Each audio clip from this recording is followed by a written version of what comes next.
जम्मू कश्मीर की सरकार ने तमाम तरह की नॉन एसेंशियल मूवमेंट, यानी वीकेंड का मतलब ये कि फ्राइडे शाम को जो पहले कर्फ्यू लगा करता था और मंडे सुबह तक जो कर्फ्यू रहा करता था, उसे दोबारा से एनफोर्स करने के आज से आदेश दे दिए हैं। जाहिर सी बात है, ये जो कोविड को लेकर स्टेट एग्जीक्यूटिव कमेटी की मीटिंग हुई वो कल हुई और ये अध्यादेश कल ही जारी किए गए हैं। इसका मतलब ये है कि ये आज से एनफोर्सेबल हैं, लेकिन इन्हें एनफोर्स करने का काम जो है वो अलग अलग डिस्ट्रिक्टों में डिस्ट्रिक्ट एडमिनिस्ट्रेशन करेगी। क्या जम्मू के डिप्टी कमिश्नर जम्मू अगर तय करते हैं कि इसी हफ्ते से यानी आज ही से वीकेंड रिस्ट्रिक्शंस लगेंगी और हर तरह की तमाम तरह की नॉन एसेंशियल मूवमेंट जो है इस वीकेंड रिस्ट्रिक्शंस में अलाउड नहीं होगी। इसका मतलब ये है कि उसी तरीके से फ्राइडे के दिन आपके ऊपर रिस्ट्रिक्शन लगेगी और मंडे मॉर्निंग तक वो रिस्ट्रिक्शन रहेगी। स्टेट एग्जीक्यूटिव कमेटी का ऑर्डर आया है। उस ऑर्डर में साफ तौर पर यह कहा गया है कि नाइट कर्फ्यू जो है वो शाम को 9 बजे लगेगा तमाम डिस्ट्रिक्टों में, तमाम और मुकम्मल तरह की रिस्ट्रिक्शन होगी नॉन एसेंशियल मूवमेंट पर सुबह 6 बजे तक। यानी 9 बजे कर्फ्यू लगेगा और सुबह 6 बजे तक कर्फ्यू तमाम डिस्ट्रिक्टों में रहेगा। और अब पहले इस कर्फ्यू को लेकर भी ये कहा गया था, इन्फेक्टिविटी रेट को लेकर कहा गया था कि अगर 0.2 से ऊपर है तो आप नाइट कर्फ्यू 9 बजे से लगाएंगे, अगर इन्फेक्टिविटी रेट 0.2 से कम है तो फिर ये कर्फ्यू फिर इस तरह की कोई रिस्ट्रिक्शन नहीं थी। लेकिन अब जो आज स्टेट एग्जीक्यूटिव कमेटी का ऑर्डर आया है उसमें साफ तौर पर कहा गया है, night curfew shall continue to remain in force in all districts from 9 PM to 6 AM with complete restriction on non essential movement. दूसरा ये भी कहा गया है कि there shall also be complete restriction on non essential movement during weekends in entire JNK। और इसमें यह नहीं कहा गया कि जिस भी डिस्ट्रिक्ट की इन्फेक्टिविटी इतनी है तो वहां पर रिस्ट्रिक्शन होगी। साफ तौर पर यह कि सैटरडे संडे 2 दिन मुकम्मल तौर पर जो है कंप्लीट रिस्ट्रिक्शंस लगाने की बात जो है वो स्टेट एग्जीक्यूटिव कमेटी ने की है। कंप्लीट रिस्ट्रिक्शंस का मतलब यह है कि वीकेंड लॉकडाउन का नाम तो इसको नहीं दिया गया है, लेकिन कंप्लीट रिस्ट्रिक्शन का मतलब यह है कि बहुत बड़े पैमाने पर लोगों को रोका जाएगा नॉन एसेंशियल मूवमेंट से। यानी अगर आपको कोई काम नहीं है और आप बिना किसी काम के घर से बाहर हैं तो पुलिस आपसे पूछ सकती है कि आप बाहर कर क्या रहे हैं। तो नॉन एसेंशियल मूवमेंट पर मुकम्मल रिस्ट्रिक्शंस पूरे जम्मू कश्मीर में जम्मू कश्मीर की सरकार ने लगा दी है। ये बहुत इंपॉर्टेंट और बड़ा सिग्निफिकेंट है क्योंकि कल भी लगभग 2400 से ज़्यादा केसेस कल आए हैं, जिसमें 900 के करीब 950 के करीब केसेस जम्मू डिस्ट्रिक्ट से हैं। इसी तरीके से श्रीनगर से कल बहुत जम्मू रीजन से हैं और इसी तरीके से कल जम्मू से कश्मीर डिवीजन से 1500 के करीब केसेस आए हैं। तो 1500 केसेस वहाँ से, 900 केसेस यहाँ से, ये बहुत बड़ा उछाल था। इसी उछाल को ध्यान में रखते हुए सरकार ने यह तय किया है कि वीकेंड लॉकडाउन तो नहीं, लेकिन वीकेंड रिस्ट्रिक्शंस जो हैं अब लगाई जाएंगी। तो वीकेंड रिस्ट्रिक्शंस लगाई गई हैं। तमाम डिप्टी कमिश्नरों को यह कहा गया है कि आप टेस्टिंग इंटेंसिफाई करें। और एक और बड़ा सिग्निफिकेंट और बहुत इंपॉर्टेंट जो है फैसला वो कल स्टेट एग्जीक्यूटिव कमेटी ने यह भी लिया है कि एसिम्टोमेटिक पैसेंजर्स, एसिम्टोमेटिक वो तमाम लोग जो हवाई यात्रा करके आ रहे हैं, रेल यात्रा करके आ रहे हैं या रोड से आ रहे हैं यानी बस से आ रहे हैं, जम्मू कश्मीर आ रहे हैं, उन्हें RT-PCR और रैट उनका नहीं होगा जब वो जम्मू कश्मीर आ रहे हैं, अगर वो एसिम्टोमेटिक हैं। और दूसरा ये भी कहा गया है कि उनके पास एक वैलिड और वेरीफाइएबल फाइनल सर्टिफिकेट रिपोर्ट होना चाहिए कोविड-19 वैक्सीनेशन का, कि आपने वैक्सीन लगवाई है, इसका प्रमाण पत्र आपके पास होना चाहिए। और सिर्फ इतना ही नहीं, अगर 72 घंटे पहले का RT-PCR कोविड-19 नेगेटिव रिपोर्ट उनके पास है तो वो भी चलेगी। यानी या तो आपके पास वेरीफाइएबल फाइनल सर्टिफिकेट होना चाहिए कोविड-19 की वैक्सीनेशन का, या 72 घंटे पहले आपने RT-PCR करवाया है और उसमें आप नेगेटिव आए हैं, वो रिपोर्ट आपके पास होनी चाहिए। उसके बाद यह भी कहा गया है RT-PCR और रैट उन तमाम पैसेंजर्स का किया जाएगा जो जिस समय एयरपोर्ट पर या जमीनी यात्रा करते हुए या रेल यात्रा करते हुए, अगर सुबह जब वो रेलवे स्टेशन पहुंचते हैं, बस जहां पर मान लीजिए लखनपुर कॉरिडोर पहुंचते हैं, तो वहां पर टेस्टिंग के टाइम में मान लीजिए अगर वो बताते हैं कि उन्हें बुखार है, जुकाम है, तो उनका रैट का टेस्ट भी होगा और उनका RT-PCR भी हो सकता है। ये बात भी स्टेट एग्जीक्यूटिव कमेटी ने कही है। उसके अलावा इंटर स्टेट मूवमेंट जो पैसेंजर ट्रांसपोर्ट का है, SRTC का stage contract private passenger buses का वो फुली वैक्सीनेटेड जो लोग हैं उनके लिए परमिट किया जाएगा, या उन लोगों के लिए जिन लोगों के पास 72 घंटे पहले का किया हुआ आरटीपीसीआर की रिपोर्ट या रैट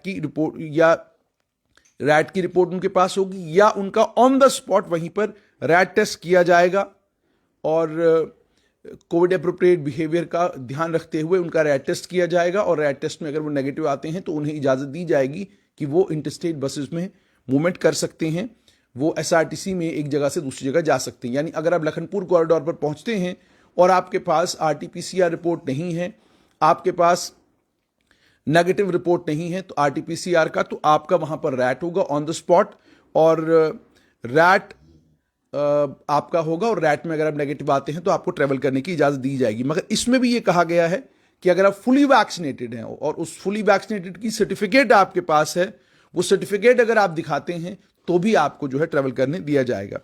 पार्क्स को लेकर यह कहा गया है कि वहां पर भी वैक्सीनेटेड लोगों को परमिट किया जाएगा कि वो पार्क्स में जा सकते हैं, और इंस्पेक्शन टीमों को यह कहा गया है कि आप किसी भी समय जब भी चाहें आप पार्क में छापेमारी कर सकते हैं और लोगों का वहां पर वैक्सीनेशन सर्टिफिकेट चेक कर सकते हैं। तो आप लोगों से गुजारिश कि अगर आप पार्क्स में जा रहे हैं तो अपना वैक्सीनेशन सर्टिफिकेट अपने साथ रखें।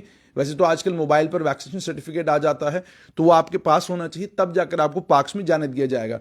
ये भी बड़ा सिग्निफिकेंट है कि पार्क्स में जाने के लिए रोक नहीं लगाई गई है अभी तक। वीकेंड रिस्ट्रिक्शंस की बात की गई है, वीकेंड लॉकडाउन की बात अभी तक नहीं की गई है। उसके अलावा एक और इंपॉर्टेंट चीज जो पहले स्टेट एग्जीक्यूटिव कमेटी ने यह भी कहा है कि इंडोर आउटडोर गैदरिंग जो है वो 25 तक आपको रिस्ट्रिक्ट करनी होगी। 25 लोगों से ज्यादा इंडोर आउटडोर गैदरिंग अगर होती है तो आपके खिलाफ कानूनी कार्रवाई होगी। बैंक्वेट हॉल्स जितने भी जम्मू कश्मीर में हैं उन्हें 25 वैक्सीनेटेड लोग तक ही वो आप बैंक्वेट हॉल में बुला सकते हैं, और जिनके पास आरटीपीसीआर रैट 72 घंटे पुराना होना चाहिए। और दूसरा, बैंक्वेट हॉल्स को यह भी कहा गया या तो 25 लोग या ऑथोराइज्ड कैपेसिटी 25% ऑथोराइज्ड कैपेसिटी की, जो भी कम होगी प्रेफरेबली वो भी ओपन स्पेसेस में, यानी 25% लोगों को आप आमंत्रण दे सकते हैं और 25% लोग आ सकते हैं, या 25 वैक्सीनेटेड लोगों को आप बुला सकते हैं। Cinema halls, theatres, multiplexes, restaurants, clubs, gymnasium और स्विमिंग पूल, इन्हें इजाजत अभी भी है कि ये भी अपना काम करते रहेंगे, लेकिन ऑथोराइज्ड कैपेसिटी जितनी भी उनकी है उस ऑथोराइज्ड कैपेसिटी का केवल 25% ये अलाउ कर सकते हैं। यानी मान लीजिए एक जिम में अगर पहले 10 लोग जा रहे थे तो अब आपने 10 का 25% करना है, वो एक आदमी बने 2 आदमी बने, उन्हें जिम में आने की इजाजत होगी। अगर इससे ज्यादा होंगे तो लोकल तहसीलदार, लोकल मजिस्ट्रेट जो है वो कानूनी कार्रवाई आपके खिलाफ कर सकता है। तो cinema halls, theatres, multiplexes, restaurants, clubs, gymnasiums और स्विमिंग पूल्स को बंद करने के कोई आदेश नहीं दिए गए हैं, लेकिन चूंकि आज वीकेंड रिस्ट्रिक्शन होगी, कल भी वीकेंड रिस्ट्रिक्शन होगी, इन वीकेंड रिस्ट्रिक्शंस को ध्यान में रखते हुए इन दिनों में ये तमाम चीजें जो है बंद रखनी पड़ सकती हैं, क्योंकि नॉन एसेंशियल मूवमेंट पर मुकम्मल तौर पर जब रिस्ट्रिक्शन लगाई गई है तो नॉन एसेंशियल मूवमेंट पर रिस्ट्रिक्शन का मतलब यह है कि वो तमाम चीजें जो जरूरी नहीं हैं उन तमाम चीजों को ऑपरेट करने की इजाजत नहीं है। उसके बाद colleges, schools, polytechnics, ITIs, coaching centres, civil services के लिए, इंजीनियरिंग के लिए, नीट के लिए सबको कहा गया है कि आप ऑनलाइन मोड पर चले जाएं। ऑनलाइन मोड पर ही आप पढ़ाई कराएंगे, कोई इन पर्सन टीचिंग नहीं होगी। उसके बाद एजुकेशन इंस्टीट्यूशंस को कहा गया है कि वैक्सीनेटेड स्टाफ को एडमिनिस्ट्रेटिव पर्पसेस के लिए आप बुला सकते हैं, और हेड ऑफ द इंस्टीट्यूशन को यह भी कहा गया है कि आपने सोशल डिस्टेंसिंग और कोविड एप्रोप्रिएट बिहेवियर का ख्याल रखना है। नाइट कर्फ्यू को लेकर मैंने आपको बता दिया, तो एक दोबारा से क्लैरिटी के साथ मैं आपको बता दूं कि स्टेट एग्जीक्यूटिव कमेटी ने आज ये कहा कि जितनी भी इंडोर आउटडोर गैदरिंग्स होंगी ये 25 से ज्यादा नहीं हो सकती।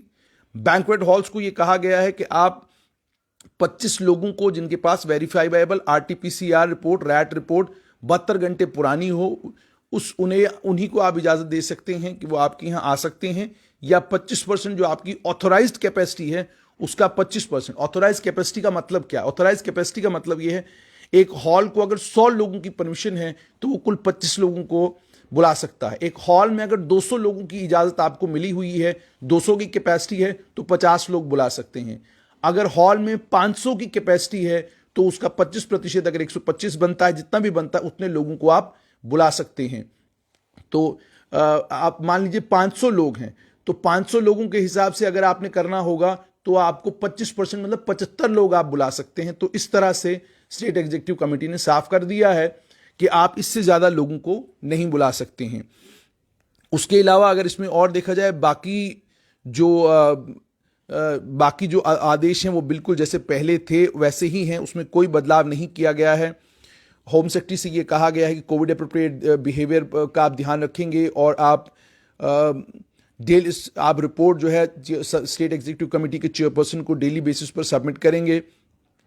डाटा पर पूरा ध्यान रखा जाएगा और पंचायती राज इंस्टीट्यूशंस को, कम्युनिटी लीडर्स को, मार्केट एसोसिएशंस को, फेडरेशंस को इन्वॉल्व किया जाएगा ताकि ये जो कोविड के बढ़ते हुए केसेस हैं इसको लेकर उन्हें कोविड अप्रोप्रिएट बिहेवियर और बाकी तमाम चीज़ों की जानकारी दी जाए और उनसे ये कहा जाए कि आप अपने अपने बाज़ारों में इस चीज़ को एनफोर्स कराएं, ताकि अभी हम वीकेंड रिस्ट्रिक्शंस लगा रहे हैं, कल हो सकता है हमें वीकेंड लॉकडाउन लगाना पड़े या हमें कंप्लीट लॉकडाउन लगाने की ज़रूरत पड़ जाए अगर केसेस का नंबर जो है वो बढ़ना थमता नहीं। और उसके अलावा बाकी panchayat level, medical block level पर केसेस की मैपिंग करने के भी आदेश दिए गए हैं। उसके बाद माइक्रो कंटेनमेंट जोन्स को लेकर कहा गया है कि जहां पर भी 3 से ज़्यादा केसेस आए उससे आप माइक्रो कंटेनमेंट जोन डिक्लेयर करें। डिस्ट्रिक्ट मजिस्ट्रेट को कहा गया है कि जितने माइक्रो कंटेनमेंट जोन्स की ज़रूरत पड़ती है उतनी आप क्रिएट करें। हाउस टू हाउस सर्विलियंस जो है उस जोन में होगी, टेस्टिंग प्रेस्क्राइब्ड प्रोटोकॉल्स के तहत होगी। और उसके अलावा उन्होंने ये भी कहा है, हालांकि ये बड़ा हैरान करने वाला है, कि जो व्यक्ति पॉजिटिव आता है उस व्यक्ति के कॉन्टैक्ट्स को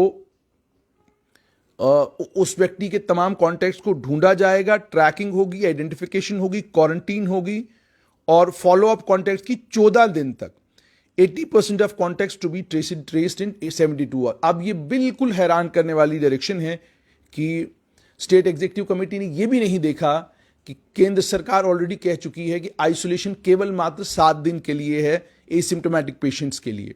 सिम्प्टोमेटिक पेशेंट्स के केस में भी उन्होंने 10 दिन की बात की है, लेकिन यहां पर 14 दिन की बात अभी भी की जा रही है। ये वही पुरानी जो डायरेक्शंस थी, उन्हीं पुरानी डायरेक्शंस को रिट्रेट किया गया है। तो ये आपको याद रखना है कि अगर हम जम्मू कश्मीर सरकार की बात माने तो 14 दिन का आइसोलेशन अभी भी जम्मू कश्मीर की सरकार कह रही है, जबकि गवर्नमेंट ऑफ इंडिया ऑलरेडी 7 दिन की आइसोलेशन की बात कर चुकी है। बाकी उसके अलावा टेस्टिंग, ट्रैकिंग, ट्रीटिंग उसके ऊपर फोकस रहेगा। और उसके अलावा कहा गया है कि तमाम डिस्ट्रिक्ट मजिस्ट्रेट्स को, हेल्थ वर्कर्स को कि तमाम कदम आप उठाएं जिससे आप कोविड-19 के इंसिडेंट लेवल्स को कम करें। तो फिलहाल आपके लिए ये 2 जानकारियां। एक तो सबसे इंपॉर्टेंट जानकारी ये कि वीकेंड रिस्ट्रिक्शंस आज से इन प्लेस हो गई हैं, क्योंकि ये ऑर्डर कल रात को आना था, फ्राइडे को आना था और उसके बाद इमीडिएटली इस ऑर्डर की इंप्लीमेंटेशन होनी थी। तो अब ये देखना है कि जो डिप्टी कमिश्नर जम्मू हैं अंशुल गर्ग, क्या वो आज के दिन से ये रिस्ट्रिक्शंस जो हैं लागू करते हैं या वो तय करते हैं कि अगले हफ्ते से यानी अगले फ्राइडे से ये रिस्ट्रिक्शंस जम्मू कश्मीर के जम्मू डिस्ट्रिक्ट में लगेंगी, या और बाकी डिस्ट्रिक्टों में जैसे उधमपुर डिस्ट्रिक्ट में कल डिप्टी कमिश्नर उधमपुर इंदु कंवल चिब ने लोगों को ये कहा है कि आप खुद ही ये वीकेंड कर्फ्यू जो है वो लगाएं अपने ऊपर, घरों में बैठें, क्योंकि एक दिन में कल उधमपुर में 136 केसेस आए हैं और उन 136 केसेस को लेकर उन्होंने लोगों से अपील की कि आप जो है वीकेंड रिस्ट्रिक्शंस आप अपने ऊपर खुद लगाएं। अब आज ये देखना होगा कि डिप्टी कमिश्नर जम्मू क्या तय करते हैं। वीकेंड रिस्ट्रिक्शन लगवाने की इजाजत जो है स्टेट एग्जीक्यूटिव कमेटी से तमाम डिप्टी कमिश्नरों को पूरे जम्मू कश्मीर में मिल चुकी है। इसमें कोई ये ना सोचे कि ये कश्मीर के लिए डायरेक्शंस नहीं है, पूरे जम्मू कश्मीर में ये डायरेक्शंस हैं और वीकेंड रिस्ट्रिक्शंस लगाने की इजाजत जो है स्टेट एग्जीक्यूटिव कमेटी ने दे दी है। लेकिन अब यह देखना है कि डिप्टी कमिश्नर लोकल लेवल पर क्या तय करते हैं। क्या वो वीकेंड रिस्ट्रिक्शंस लगवाएंगे, और अगर वो वीकेंड रिस्ट्रिक्शंस लगवाते हैं तो क्या वो आज से शुरू होंगी, क्योंकि जानते हैं आप आज शनिवार है, सैटरडे है, आज ही वीकेंड रिस्ट्रिक्शंस लगेंगी आज से ही। और ये रिस्ट्रिक्शंस किस लेवल तक होंगी, ट्रांसपोर्ट अलाउड होगा इस रिस्ट्रिक्शन में कि नहीं होगा, क्या इस रिस्ट्रिक्शन में दुकानें कौन सी खुलेंगी कौन सी नहीं खुलेंगी, आम जनमानस को कैसे रोका जाएगा, रिस्ट्रिक्शन का क्या मतलब है, ये सारी चीजें डिफाइन करने का काम अब डिस्ट्रिक्ट एडमिनिस्ट्रेशन का है।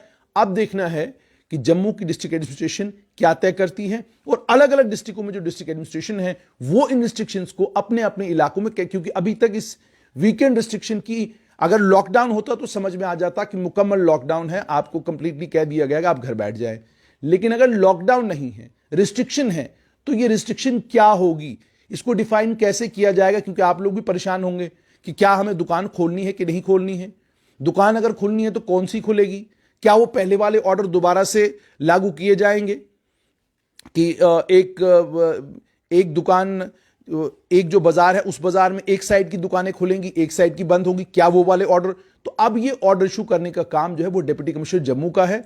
ये आज दिन में मुझे लगता है ऑर्डर इशू हो जाएंगे और एक क्लैरिटी के साथ पता चलेगा कि सैटरडे संडे को जो वीकेंड रिस्ट्रिक्शन की बात जम्मू कश्मीर की सरकार ने की है, इस वीकेंड रिस्ट्रिक्शन का मतलब क्या है।